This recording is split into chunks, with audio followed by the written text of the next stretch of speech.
Palden Gyatso was born in a very small Tibetan village under a rainbow in 1933. Being the youngest male child, he was chosen by his family to join a nearby monastery at age 10 to begin his study and discipline within the Buddhist tradition. Monastic life unfolded for several years while Gyatso began to imprint the foundations of his studies deep within his consciousness. Memorizing the prayers and taking the 4 basic novice vows of never taking a life, to abstain from stealing, to abstain from falsehood, and to practice celibacy were the early stepping stones on his very rocky path to liberation and enlightenment. Beginning in the fall of 1950, the traditional monastic tranquility to which Palden Gyatso had become accustomed was swiftly and violently shattered. Prior to the 1950s, Tibet was largely isolated from the outside world in every way. Rural and poor, they were a very religious and traditional society ruled spiritually and politically by the Dalai Lama. The Tibetans never shared currency, religion, language, cuisine, genes, or even geography with the Chinese. Yet this prospective autonomous state became the target of violent invasion. In 1950, Chinese troops entered Tibet as part of what the Chinese coined as Tibet's liberation. The 17-point plan was signed, deceptively promising autonomy and religious freedom, along with a push to modernity, with the Chinese supposedly setting up water and electricity and plumbing to this very nomadic and technologically stagnant society. Historically, Tibet, before losing its independence, it had wars with the English, the Chinese earlier, and the Nepalese. And during all these times, we had a Tibetan army, but there was also a reserve army which consisted of monks. So there was the Tibetan army, but we always had a history of monks getting involved in the warfare if there was a need.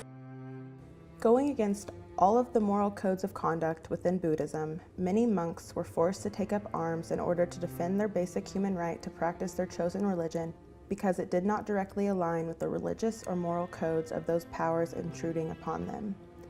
All that they believed was being compromised. Religion and reality are different, but at the same time they are interdependent. Religion without politics cannot survive, neither can politics without religion.